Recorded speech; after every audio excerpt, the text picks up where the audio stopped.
You are welcome to Victor's Restoration Ministries International. Don't miss Pastor Victor Ronald live on our platform, Facebook, YouTube. Link us on Restoration Miracle Center Churches on Facebook and YouTube. Restoration Miracle Center Churches. Contact us on 0703771197. May God bless you.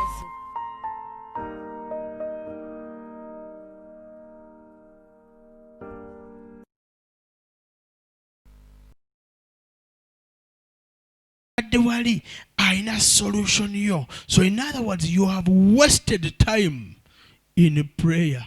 Swachiri mukama njagalo omulimu guno nyetaaga kino okabira mukama naye nga wali omuntu wali ali wali. Hallelujah.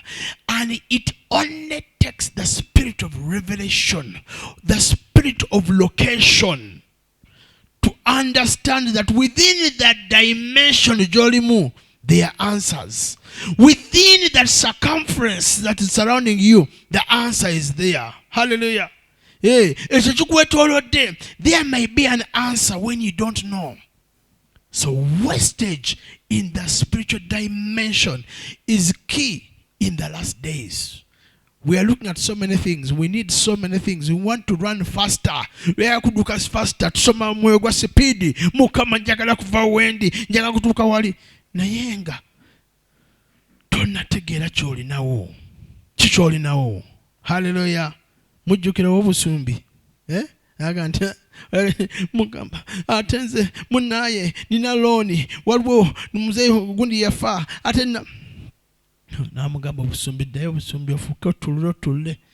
Haleluya. Amafuta abamu you are already blessed. Naye nga ekiri mu ggwe kigazi nnyo okusinga n'ekiri awala gy'ogenda okuddukira. Haleluya. Tumanye okuddukira tugamba nti kati ngenda kuddukira ngende wa musumba kyene. Naye nga ggwe ekiri mu ggwe in the spiritual dimension ntegeza ki waggulu mu spiritual authority Mukama alaba nti you are blessed. Alaba nti ojjudde oli mulambalamba eri gy'ogenda okuddukira nga munnaye teriyo gezi oli agenda kuzza n'amabega. Hallelujah. So it takes that understanding. Okay, it takes that deeper understanding. So when you talk about the wastage in the spiritual dimension, we also have to understand the seasons. These are seasons. These are seasons and times of harvesting seasons. Okay, harvesting seasons, both in the physical and the spiritual. We are harvesting. Byonna bino byobadde gy'okola wanasaazuka tunubikola ki bikwata kusiba kiri oli kutandika birabako kyova olaba nti baagenda okugenda mu biseera bino ebya December ng'ate waliwo ebintu ebyenjawulo Mukama byali mukukola ki mukukola waliwo ebintu byotandise okutandika plan empya. Now being in the harvesting season, at the same time we have to critically look at kikyolinawo nga ggwe kikyolinawo. Hallelujah. Kikyolinawo oyinza okugamba nti oyinza omubuuza omuntu olinawo kinagamba nze wange kati kandabe nina nga tulina kyolabawo siba kiri ninawo kitanda ninawo omufaliso ninawo ekiri mu ggwe kigazi kikutwalira kutandika kuggulawo maaso g'okulaba ogambe naye obuvumu buno bwe nnina okimanyi nti Yesu ali mu ggwe ali too big than any of your problems. So within the spiritual dimension, we are wasting the authority of Christ. Hallelujah. We are wasting the authority of the Holy Spirit. Ekyama kyolina mu ggwe kigazi nnyo. You are able to do what you had never thought of doing. Hallelujah. You are able to speak to things and things will happen. Hallelujah. Nze waliwo ebiseera ebimu wembadde ebiseera emabegaawo n'ogenda wayi n'enyuma n'ogamba sijja bisobola. Omukyala jjo yaŋŋambye ekintu yaŋŋambye munnaye kati nze olaba nze omwami wange ngenda muleka. In fact nagamba ngenda namuleka omwami wange antamye naye njagala nambuzi njagala tusabe ffenna yampadde ekintu kikalubu njagala tusabe ffenna ombuulire nkoze ntya muleke basi muleka mukyula ekintu ekyo abooluganda olaba ekibata exam sister afe Kevin si exam nene eyo olina gamba gogenda musumba gogenda okunsalirawo kyoyogera kyengenda nakyo ne mugamba vanna mukama kino ngenda kisolving ati how do I solve a relationship n'omwami sima nengamba nekyo kiri physical nengamba no but you can enter the spiritual dimension nengamba mukama mpaayo hey, mukama mpayo solution within the physical, within the spiritual realm. Empe solution ya kino. Bane aboluganda. Solutions wenafunye emotoka gye nabadde nzigiramu okuva ejjinja. Omwami gwe twabadde n'emmotoka. N'atandika from some point ate n'owewuunye. Omusajja nabadde simmanyi nnyo kiri awo. Naye omwami yatandise okunyumiza ku story ye. Eye ne mukyala we. Hallelujah. All of a sudden natandika okunyumiza engeri gye batakwatagana naye balakola batya bagira batya nengamba Katonda waffe ayogera nnyo.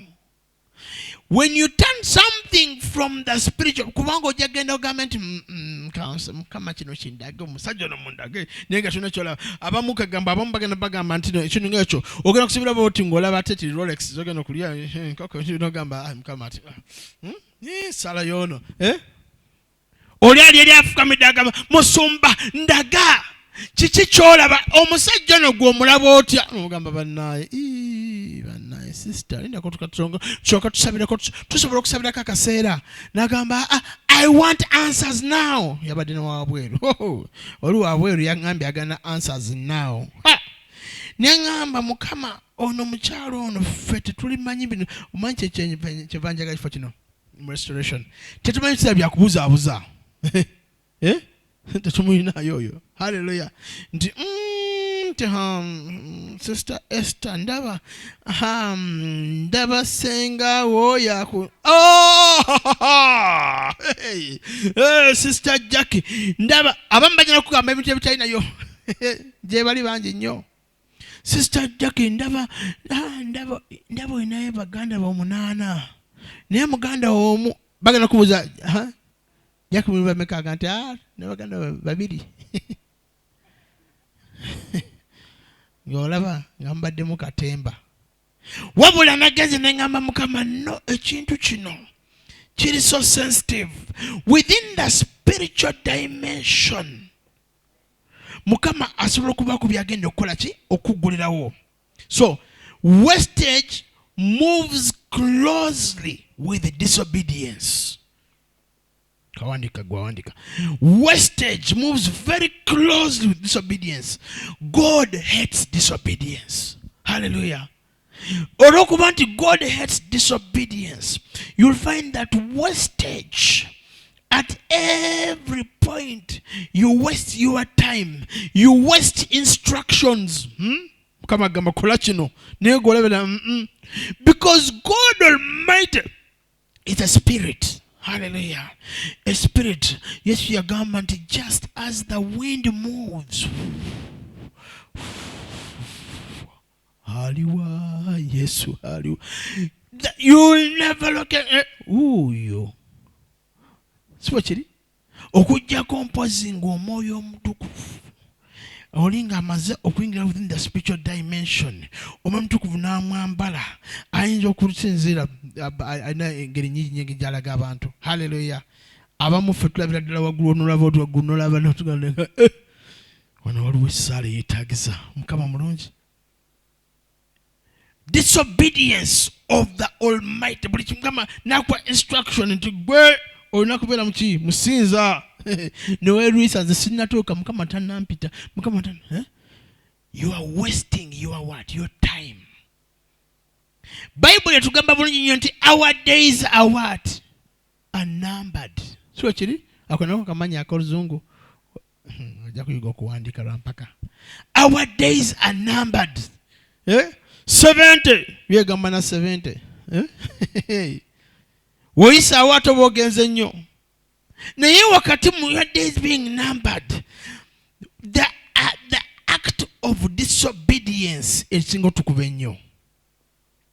Ekyokubiri, within tutunulira wastage within the spiritual dimension. Now again, within the spiritual dimension, there is wastage that is led by laziness. Obugayavu. Obugayavu. So chiri nti nze nkyakola ki, nze nkyali mukola kimukolesebwa. Nze Mukama kyatannangamba. Yobu kyeva yagamba ayogera atya mulundi gumu oba ebiri, alina n'ebiroto byaleeta, alina visions zaleeta. Hallelujah. How does God speak to you? Did you know that if you go deeper into interacting with the Almighty, ajja kukuleetera ekintu gwe omwoyo mutukuvu kyalaba nti gwe ono responding about wanantegeera, we naleeta bino tajja kuntegeera, si bwe kiri? We naamuloosa ebirooto bwe tazina okukanga n'adduka emisinde n'agamba ki ekigenda mu maaso. Naye sooka osoma mu Proverbs 20:13 agamba tya 20:13.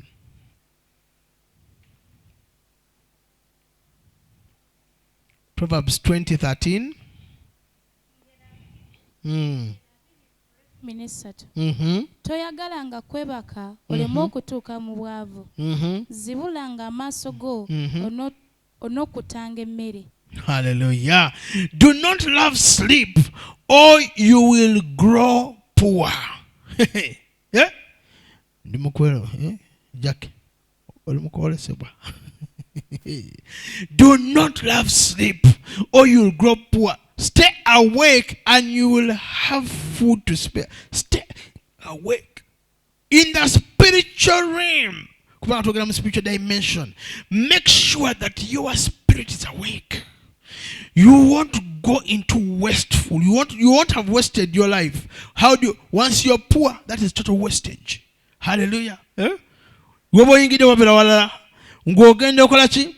Ng'odivertinga. Kyova olaba ne Proverbs 18:9 agamba atya 18:9. Genda speed olabe. Ngero 18:9 agamba era n'oyo atenguwa ng'akola emirimu ye muganda w'oyo azikiriza.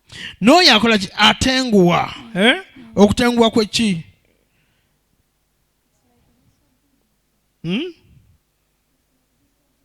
Obugayavu. Okola ki? Obujeemu. Waji? Disobedient. Ng'otengwa. N'oyo atengwa. Oyo ng'anyoma alimu olunyoomunyomu. Abooluganda.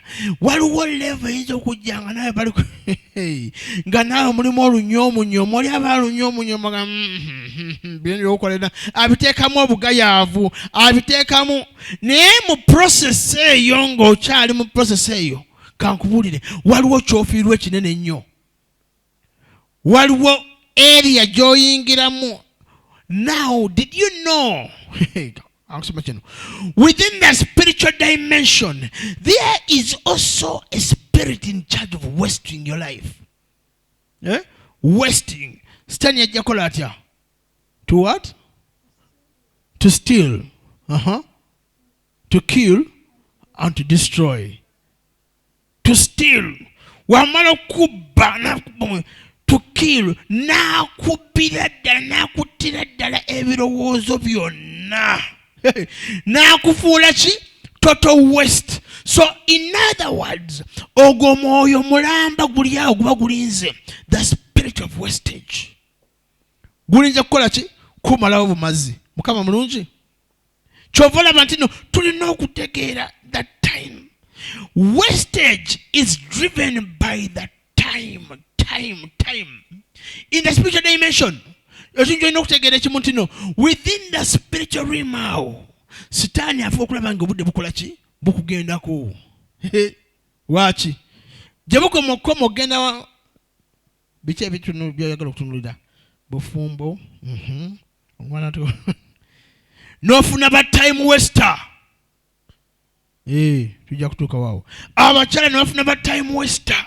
bali oli akuza budde omala kubanga otandise okaddiwa nzani yagamba nti nali nkwagala nali just nze kulaba nga you already wasted. Hallelujah. Naye Katonda waffe mulungi wa kisa nnyo. Proverbs 21:17 agamba atya? Ngero 21:17 agamba ayagala essanyu anaabanga mwavu. Ayagala essanyu akola atya? Anaabanga mwavu. Oyo ayagala okumala ebiseera bye mu ssanyu, okumala mu biseera bye mu pleasures ezitali za mugaso. Within the spiritual realm, okimanyi nti no Sitaani aleeta comfort of pleasures. Osaba nnyo, osinza nnyo, naye woddeyo bw'oti n'akubako ekintu yakasoopu. Siba kiri? N'omala essaawa okusaba ssaawa emu ogamba Musomalia yagenze nnyo, ssaawa 2 Musomalia yatuboye nnyo, ssaawa 3 byayitiridde nnyo.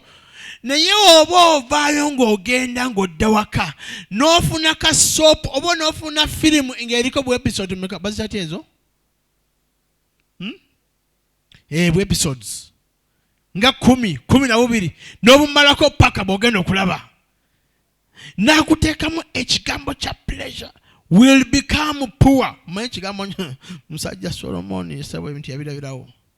Will become poor. No wonder abalokole bangi ogenda obuuza nti why kiki embeera yaffe tekyuka. Hallelujah. Tusaba naye waaki waliwo ebintu ebigaana bibyo. In all our, it goes back to the time. How do we spend our time? In the entire day, ogenda okutula n'ogamba nti banga kiri empadde Mukama. Because when you invest in the word, Proverbs 2 egamba, when you seek God with all your heart, with all your mind, when you look for knowledge and understanding, you will see the goodness of the Lord. You will see success. You will see Him and you will see His hand. Those who seek Him, who look for Him, will see His hand. So it only takes ng'oli dimension efaana bw'etyo. Siba kiri? Bajja kulaba ng'otambula w'osinza awo nga neki naye nga teweebase. Mukama mulungi. Yokaana 6:12 tutunulire ate wastage endala eri wano. John 6:12 Yesu yalibaganako ne wastage. Abasajja bano ba disciples baali balowooza nti ebintu byakusaaga naye nga naye waliwo another kind of total wastage yalina okubeera okuzuulibwa obulungi mu linnya lya Yesu. John 6:12 Yokaana 6:12 bwe baatuuka n'agamba abayigirizwa be nti mukuŋŋaanye obukunkumuka obusigaddewo. Mukuŋŋaanye ki? Obukunkumuka obusigaddeyo. Waleme okubula ekintu. Walimo kubula ekintu ate wana mu Luzungu ate njaganya when they had all had enough to eat. Hallelujah. Bonna bamala bonna okufuna kyonna kye balya buli omu ng'ali set n'abagamba, he said to his disciples, gather the pieces that are left over, let nothing be wasted. Mukama Katonda watwagala okubanga we don't even waste a single piece of bread. What is bread? What is bread? The bread of life. The word of God Almighty. Hallelujah. The word. If you perfect the word, however small the word of Jesus, it carries too much weight. Do not waste even a little. Nothing. Nothing be wasted. Nothing. Not even a single piece. Tosuula kintu kyonna. Toyonoona kintu kyonna. Why? Within the spiritual dimension, twagala okulinnya level. Si kiri? Twagala okuba ku byetukola. Naye we waste a lot. Mukama Katonda alina ebintu bingi nnyo byagenda tuwa. Hallelujah. Abalokole njogera n'abo abali ddala ebweru. Hallelujah. Naffe wano mu Uganda tukaabya obwavu. Si kiri? Eseera tuyingira Christmas. Naye okuyingira Christmas okimanyi nti nno abasajja abasiraamu bagenda kuba kwe batunda bingi nnyo. Balwesunze dda. Abantu abalokole nje babuuza kikyolinawo kyogenda naawe okubaako kyotunda. Tugenda spending. We are only spenders. See what you did?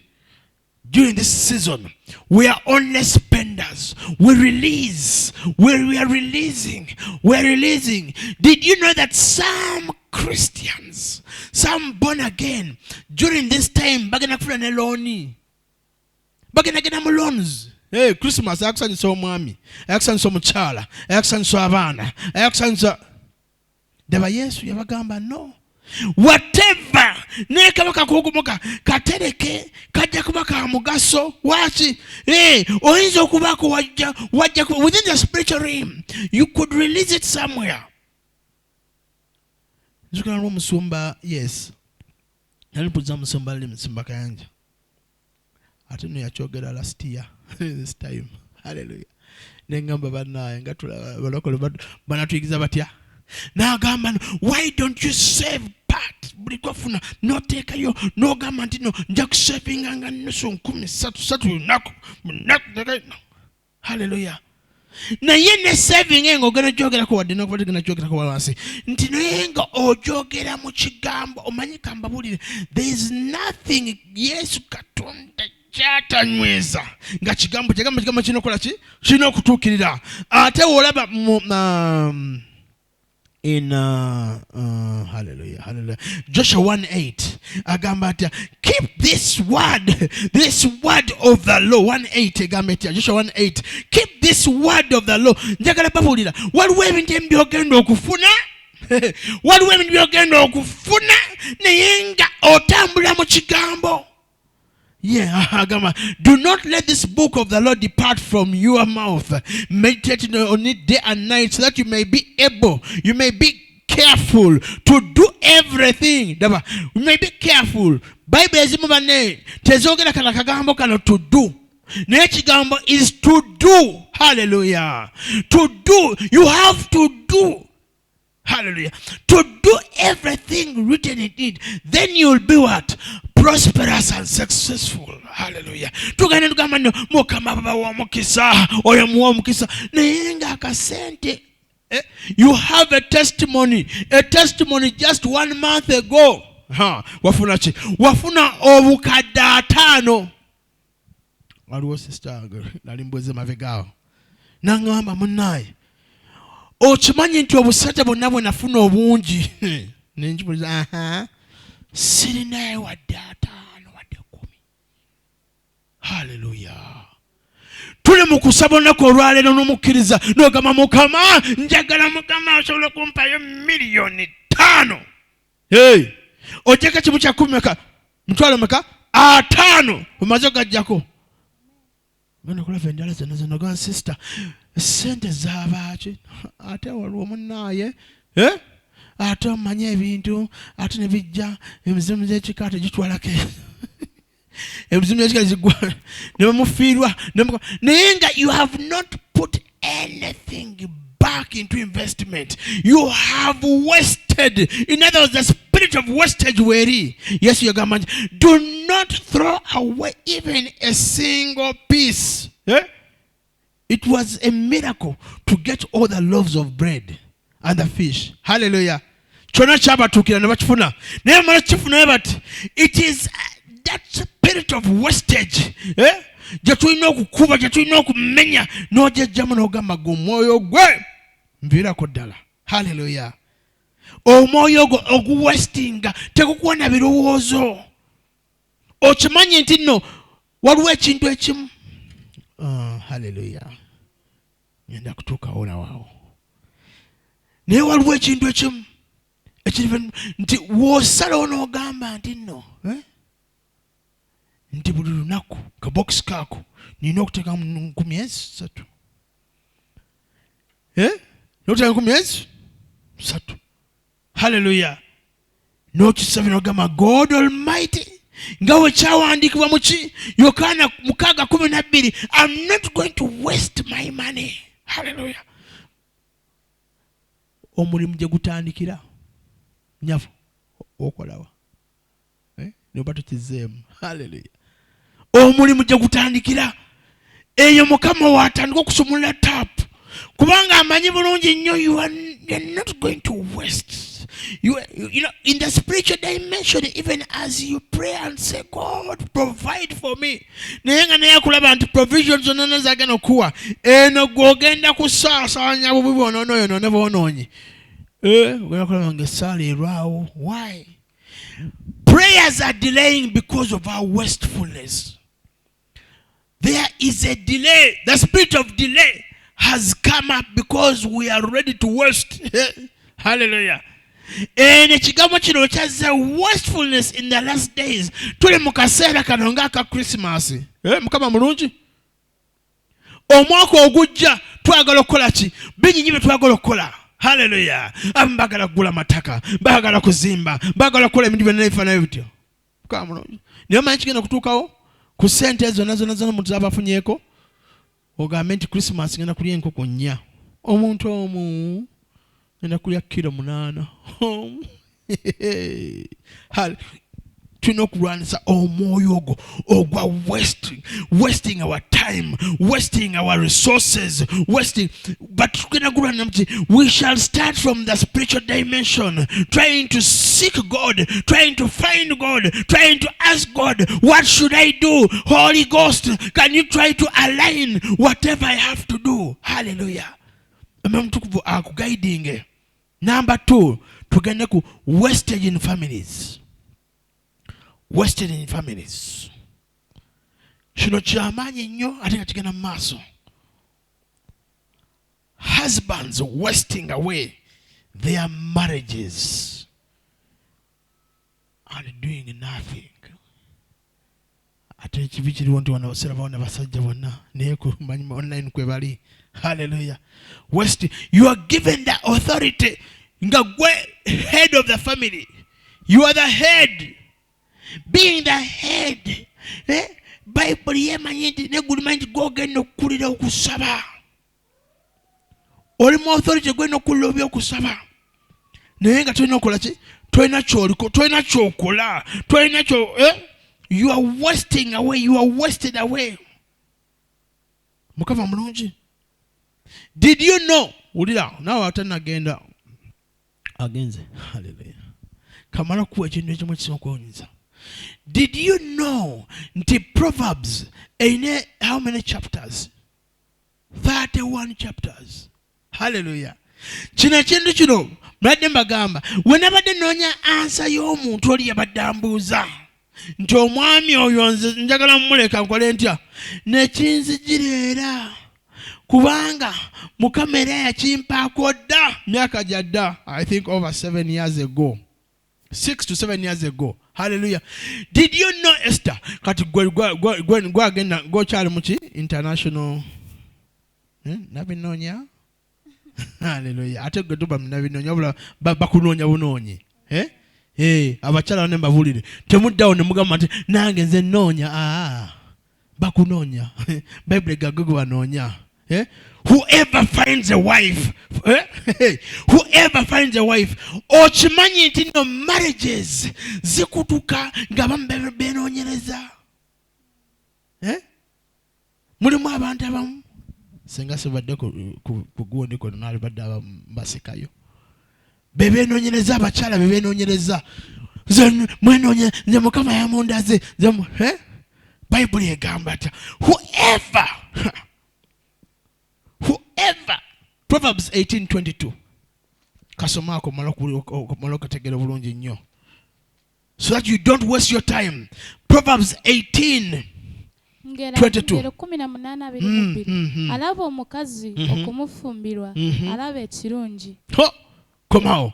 Whoever finds a wife finds what is good and receives a favor. Receives a favor.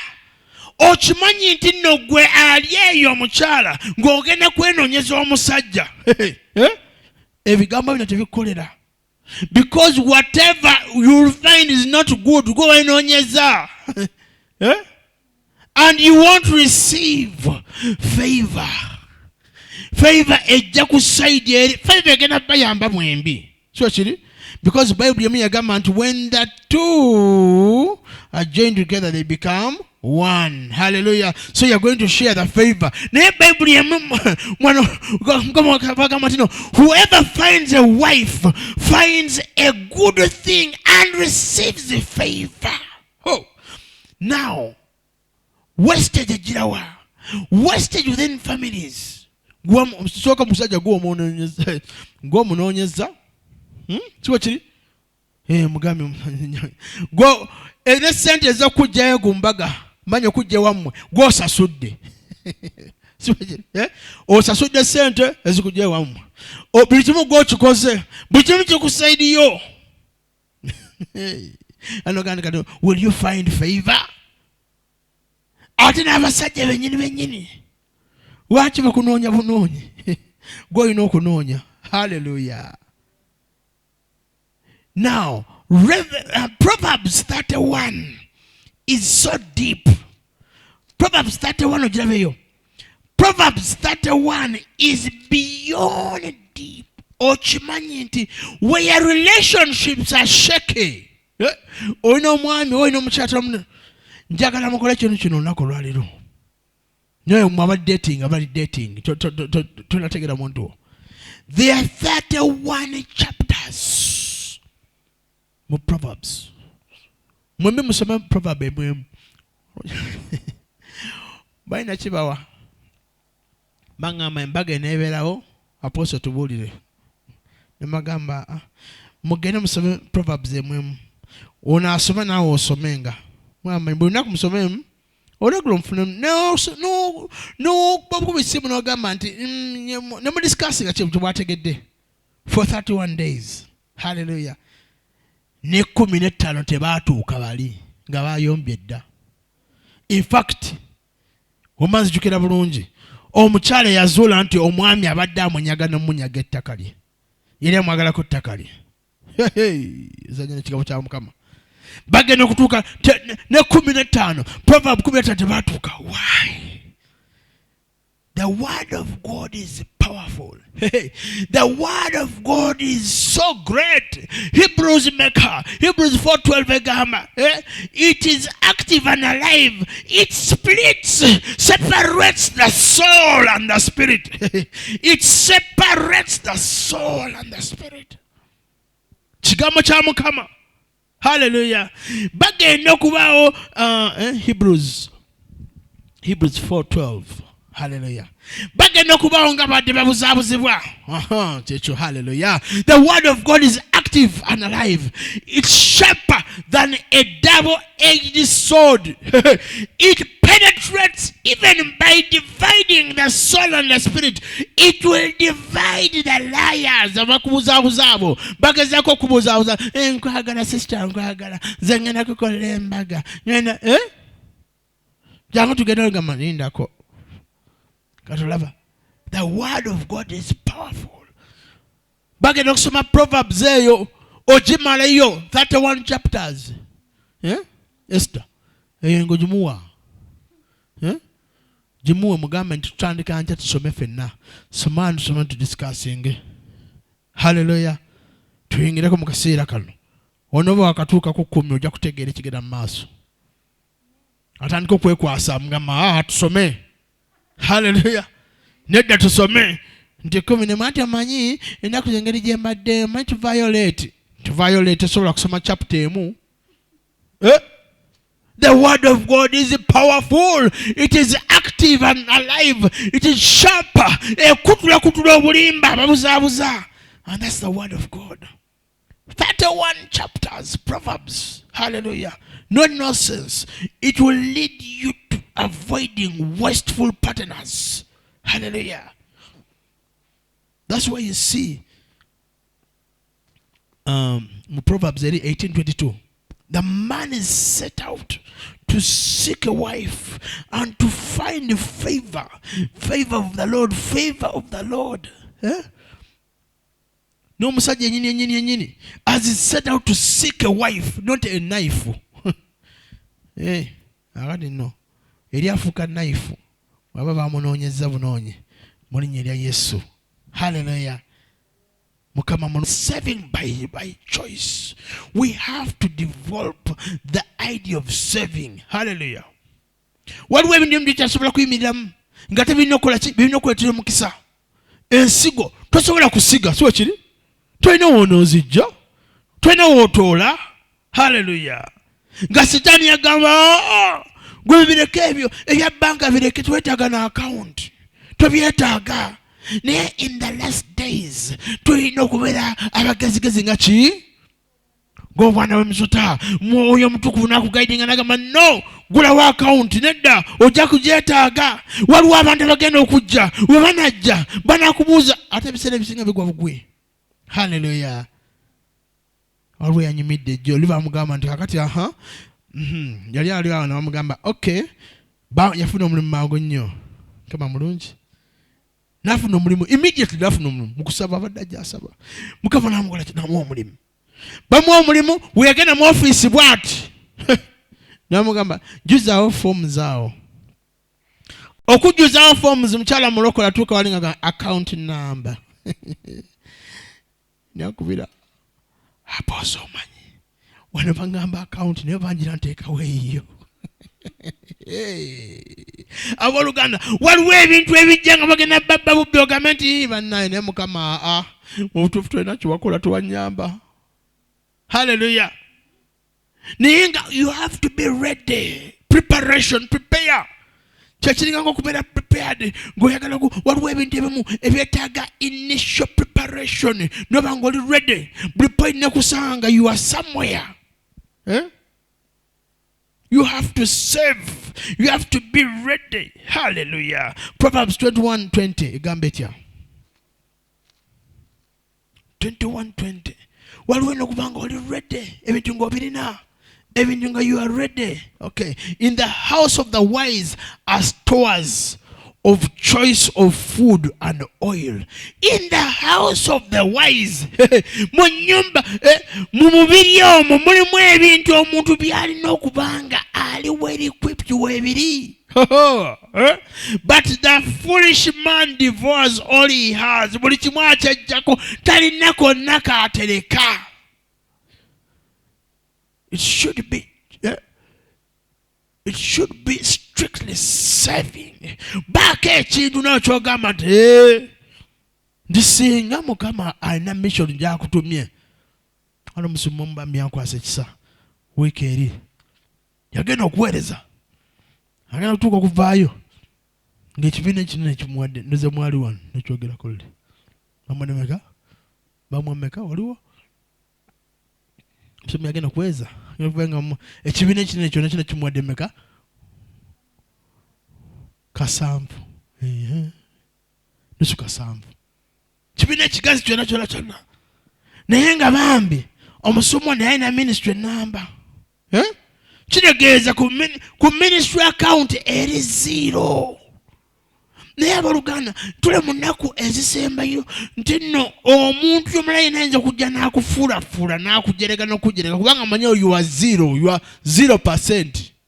Hallelujah. Gandi Mukama ne Mukama embeera mbi nnyo olaba kino kiki kyekyandoga gina emizimu nze njita gina emizimu gye nzikiriza. Naye nga naawe kennyini waliwo step Mukama eguli kulwanira mu mazima gano agazimu gonna ne gookyebwa naye gwe wagaana to take a step. You have not taken a step to begin at least something, to begin at least serving, to avoid wastage. Somako mu Leviticus 23:22. Hallelujah.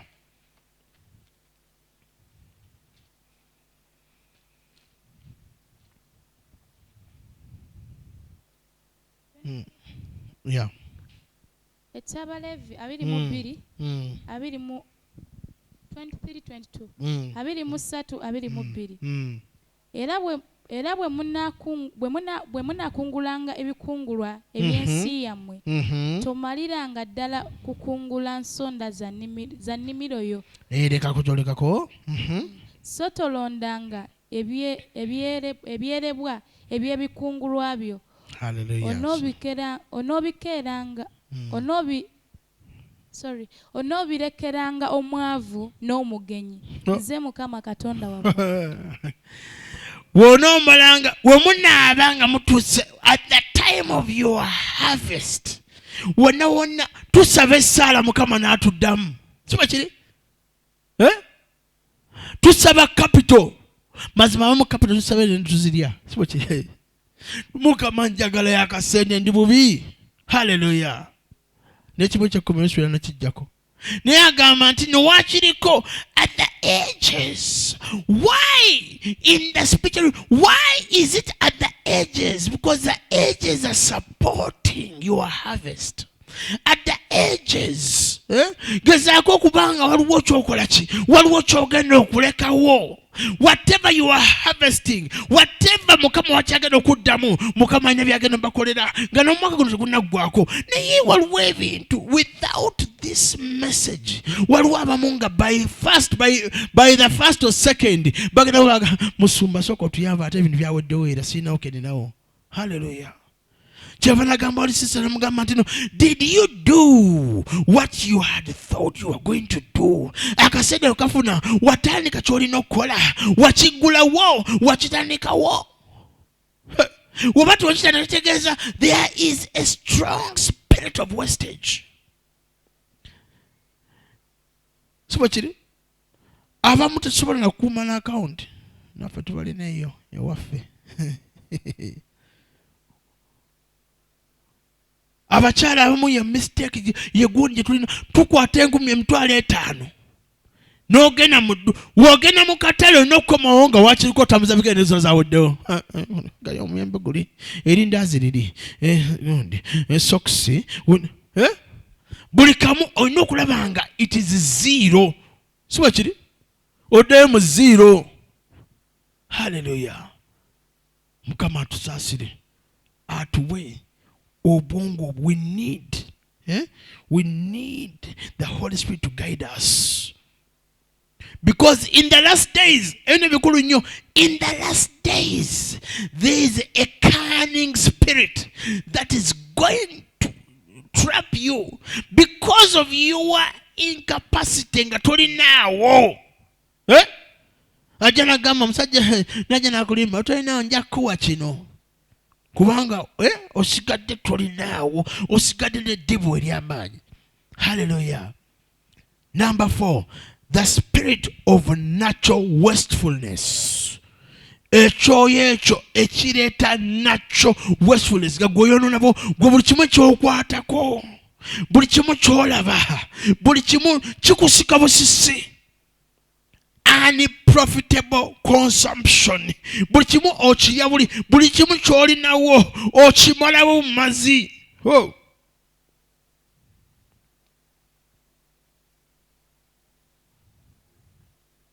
Did you know that it is wasteful? It is wasteful. It is shameful. It is shameful to our Father in heaven when we waste. It is shameful to our Father in heaven when we waste the daily bread given to us as an answer in prayer. It is shameful when we waste the daily bread given to us as an answer in prayer. We waste. But let's look at the spirit of natural wastefulness. Because it's a spirit. Satani yenyini has taken up things that we are wasting. Fashion eja. Osanga oja kusangayo omuweereza ali wano olina engatto buli ngatto evaayo ino jambala engatto pea 2, 3, 4 ziri awo zonna zakusiba ziri awo. Hallelujah. Tolina koota konna olina amasuuti nga 3, 4. Manyi abantu balina amasuuti mangi nnyo tena kyavaako. Hallelujah. Sifa kiri engoye zivaano bwezisidduke ate wabinawulina n'okulula balinga balinawo engoye zino zetukozesanga ngenda okuziika zino naye mulokole alinayo ng'agenda okuziika, alinayo ez'emikolo gye gino, alinayo ezekiwagenda mu kyalo ze zino naziri awo zonna very paka eri nga ekyo kyoyo kiramba kyamukwata kiri awo tobaako kwejjako naye laba collection eba ennene ojja olambuza abantu bala payers ennyingi ennyo abakyala batanye bikola. Hallelujah. The spirit of luxury, unnecessary things, unnecessary. Luxurious oliawo. Yes. Omulokole manya ino kubane yes kirungi bana smartphone obenga si kibi. Hallelujah. Nino sangule na smartphone zisatu obanya si musumba wa musumba nabade nga mentalist musumba ngao ye maybe aina networks ezenjalo bamutukeko. Hallelujah. Naye wenyini oyinza kubanga omugaso gwakyo oli mu showbiz luxury. Sitaani aitya mu myoyo gifanya bwe giti otukola mu confusion. Sigamba nti fashion sigala ng'oyambadde bubi. Naye ate leka obe ne too much plenty biri awo naye nga lwabakaaba. Yesu kyava agamba nti no, when I knocked at your door you did not open. Hallelujah. When I asked you for a shoe, you did not give me. Gabyali bingi nyo byali wali. Hallelujah. Yes. Ekirala. Unseriousness. Unseriousness in what we, in though we take life. It's also under the spirit of natural wastefulness. Unseriousness. Maskit zambala. Nasazo mchala jo omuluchala omuloko nangamba nawe leka nawe ebyo mask nawe mask gwani agambe covid goche bandi covid asobola okuta no nga yangamba nakangambwiza nende covid tata biliao ne mugamba nti no nyabo bazo gambe ali mulokole ne mugamba moyo go gwa wastefulness. You're wasting all your life. Sitaani yakola ntebisoboka si byamwe naye ng'emabegako nawodde ku mwami musumba yabaddeeyo I think mu Eastern Uganda Iganga. Hallelujah. Mwami omukyala n'omusumba naye yali aganye mask agiganye yali agiganye mask zatawanya butawanya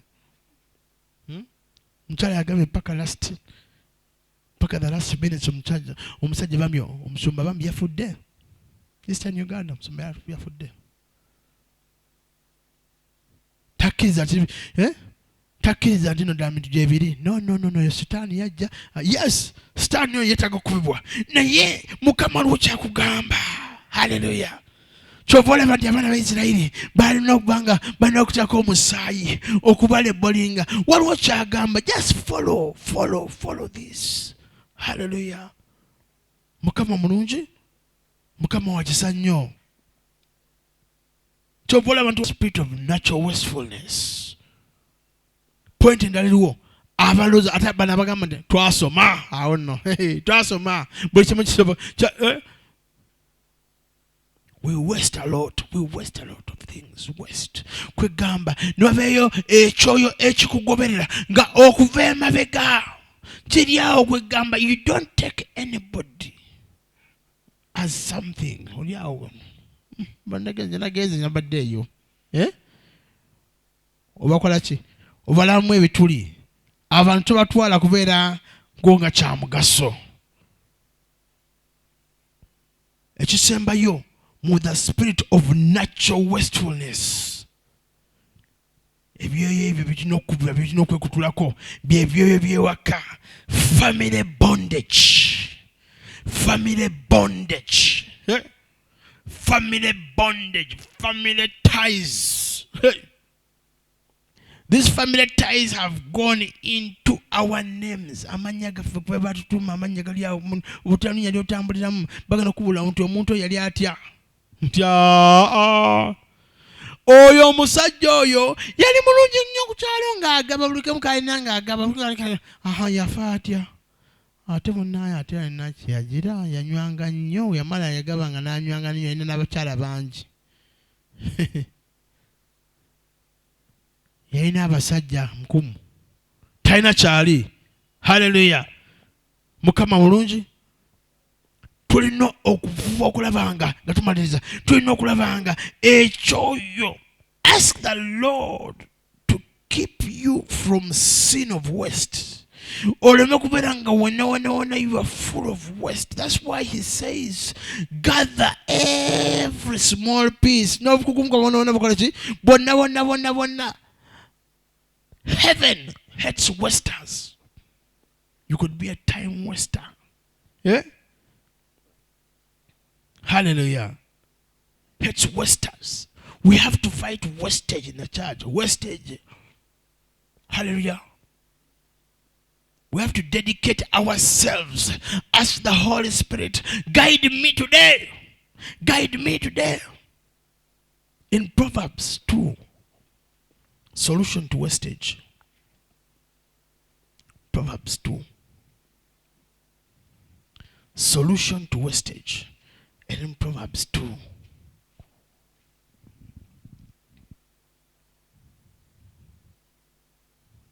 one to 10. Proverbs 2, 1 to 10. That's the solution to wastage. My son, if you accept my words and store up my commands within you. If you accept my words and store up my commands within you. Buli kimu kyonna kye mbadde nkubuulira, buli kimu kye mbadde mbagamba nti gather. Yabagamba gather. Do not waste anything. Do not put anything to waste. Do not waste my word. Hallelujah. And you gather everything. Gena maso. 2. Turning your ear to wisdom. Hey. Turn your ear to wisdom. Abalokole kijuntu kyagala. But we have to turn our ear. Church genda mu maaso. Abamu tebagala bewulira. Abamu namawulire tebagala kumanya. Hallelujah. And applying your heart to understanding. Trying to understand the situations through the Holy Spirit. In fact, wano go andika notizo awongerako with the help of the Holy Spirit. Hallelujah. Number 3. And if you talk about walker, and if you call out for insight, hey, Lord, give me insight. I want to know. And you cry aloud for understanding. Understanding, you cry mukamanchakalantekere. Mu season eno ebintu bino bituli mu kwogera nako lwalero zinya kusava mu abatuuliza mwena nako lwalero. Come on, kuingiza 2021. There has to be a difference in your life. Hey, onova ngo chali mu Uganda vanga tambula damusize bwedo. Hallelujah. But there has to be a difference, and the difference begins now. This is preparation. Oje kubanga Esther. Oje banga account bato jirina. Nino gamanti account yange nokubako sente nyingi. Nino kubanga ngenda ku supportinga ministries. Ngenda kubako byenkola. No, hallelujah. But it begins now. Preparations now. How is it going to start? In 3 says, if you call out for insight and cry aloud for understanding, Father, even as I serve you, where do you want me to be? What do you want me to achieve? How fast do you want me to move? Bibuzo kati no kubuza kati. Bibuzo. Bado no musumba. Gasinaja. Hallelujah. Nambule chindo. Revelation. Revive eja. Eja. Eja. Negera kusanga etya. Enekwita kwita. Egulinyo banga likusubira kubanga you are at a level whereby when you speak, when you get about it, yes, yeah, sure. Ngaru waliva mukava jagala kola ki? Okudusa. So chiri. Get a master 2:4. And if you look for it as silver and search for it as hidden treasure. You look for it. Whenever you look for the word of God, you look for the Holy Spirit, you look for understanding. Who is understanding? The Holy Ghost. You look for understanding. Hallelujah. Sagala kudamu kuwestinga. Hallelujah. I'm tired of wasting my life. So actually, hey, I'm tired. Mukama kati nkoye. Oba single mukoye sagala kubera single. Hallelujah.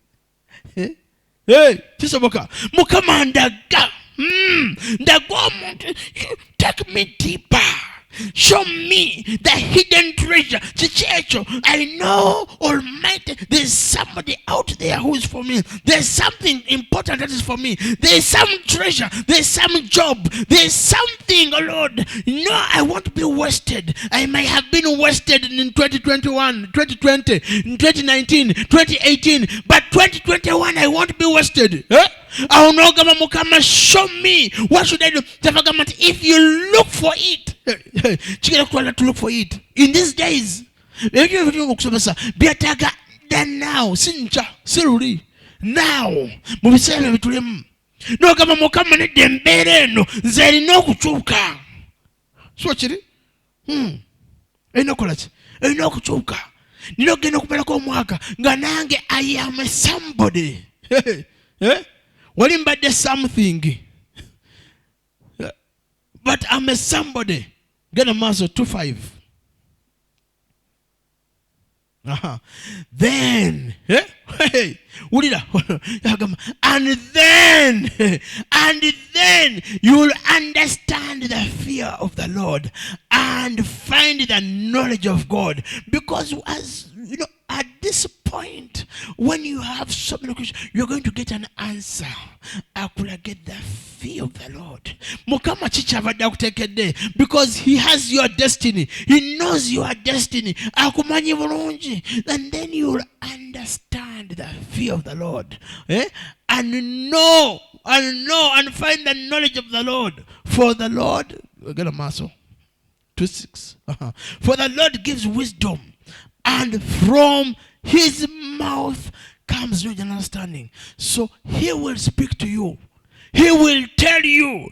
He will direct you. He will stop you from the wasted kind of character. Whatever has been wasted, you will get back. Whatever has been thrown away, you will get back. Whatever has been hidden from you, you will get back. Whatever is lacking in your mind, in your heart, in your soul, you will get back. Because when he speaks, the Bible says, yes, for the Lord gives wisdom, and from his mouth, knowledge and understanding. The Holy Spirit is going to speak to you. It's going to direct you. Agenda kutwala ku speed. Agenda kubaka ebintu byagenda okola kyokugulawo. Naye waliwo paati eyo byolina okubanga ng'ogwo omulokole ogamba okusoomozebwa wotafuna kusoomozebwa. That means the conviction of the Holy Ghost. Wotagifuna, that means waliwo ekibulawo. Ani ataliiwo? Mwoyo Mutukuvu awo taliiwo. Oba tuwuliradde nga tukiwuliramu kyonna kyonna. No, we're in comfort zone. We're in comfort zone. Again, there is a problem which has to be solved. Hallelujah. And it's going to be solved by seeking the deeper and deeper and deeper. When you search for him deeper, he's going to open. He's going to show you. Hallelujah. Get a muscle. 2:7. Yes. He holds victory in store for the upright. Why is it in store? He holds victory in store. He is a shield to those who walk blameless. But he holds victory in store. The success is there. Yes, there's a solution. He holds victory in store. It is there. It is there. You have to be victorious and successful. Hallelujah. Get on to 8.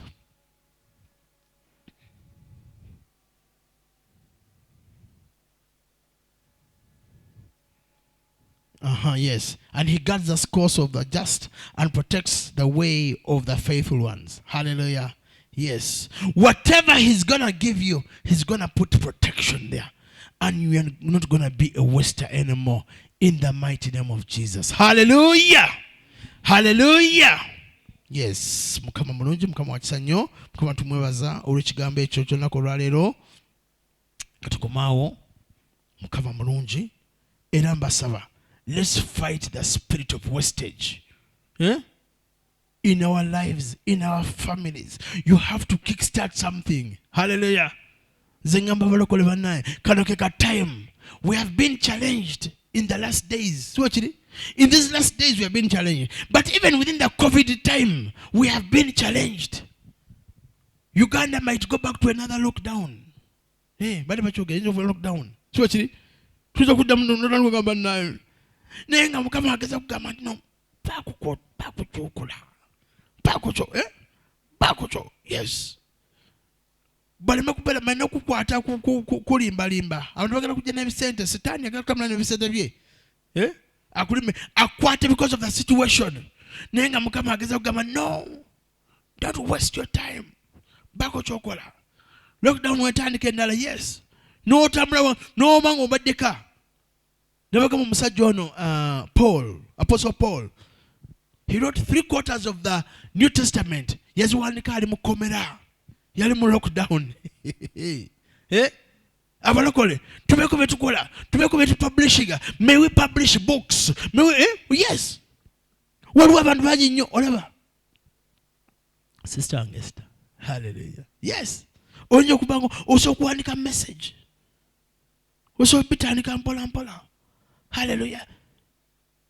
Creativity mukama najikuwa. Novanga ogenda kupera at some level.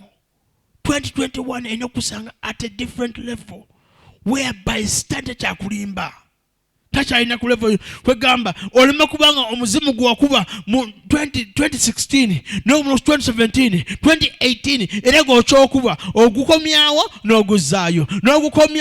n'oguzaayo ekyazikiriza ekyo nchabya ekyo ogwanisomanya kayima ogukubye noddamu n'omwaka gujja n'oguyita n'ogukuba omulimu nakayima gwagenda dde naye gokyakowoola Sigukowola. Neyenga mukama gamba no. Yes, ekyo kyazikirira dda. Naye waliwo level gy'olina okumanya kakati.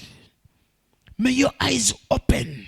May you see the goodness of the Lord in the land of the living. Hallelujah.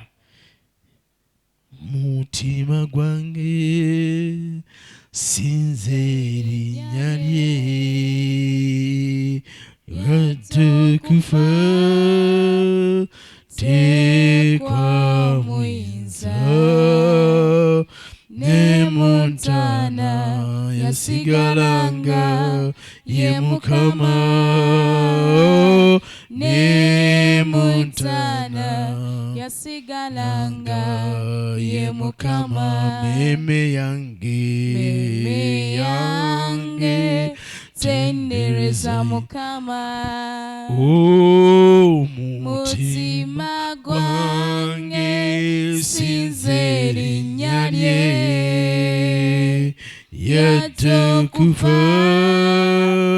tekwa muyinza ne Montana yasigalanga ye Mukama ne Montana yasigalanga ye Mukama ne Montana yasigalanga ye Mukama mulungi ne Montana yasigalanga ye Mukama. Mighty Father, I want to thank you for this day, Lord. We glorify your name, O Lord Almighty. We bless your name, Almighty Father. Lord, we know you hate wastage, O Lord. Father, we thank you, Lord, for this message. We thank you. It is timely towards the end of the year, Almighty God, that we are going to revamp ourselves. We are going to rethink, O Lord. May we rethink. May we think about our past, O Lord. May you help us to plan into the future. May we not be time wasters. May we not be property wasters. May we not even waste our spiritual dimension, our spiritual thoughts. Lord Almighty, may we move as you want us to move, so that we enter into those destinies, Almighty Father, so that we align ourselves into the destinies. Father Almighty, may you speak to us, may you guide us, may we create that serving habit, Almighty God, because even as it is written in Leviticus, oh Lord Father, you told the children of Israel not to harvest everything, but to remain with some harvest at the edges, so that they would have savings. Lord Almighty, may you help us to develop the saving heart in our minds, to develop the saving heart. Yes, Almighty God, even within our time, they will spend our time, they will waste our time. May you speak to us, may you help us to align our destinies. Father, you have already helped us, oh Lord, to see where our destinies are, oh Lord.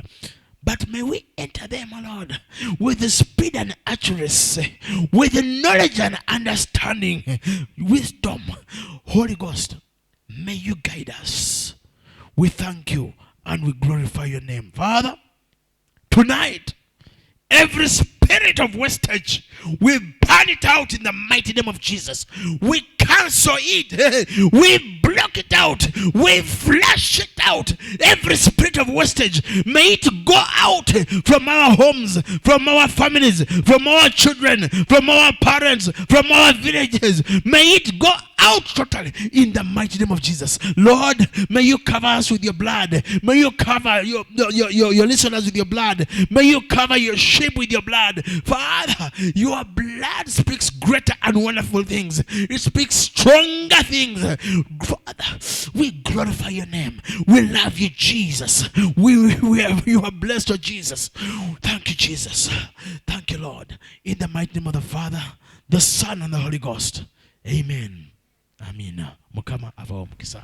You are welcome to Victor's Restoration Ministries International. Don't miss Pastor Victor Ronald live on our platform, Facebook, YouTube. Link us on Restoration Miracle Center Churches on Facebook and YouTube. Restoration Miracle Center Churches. Contact us on 0703 771197. May God bless you.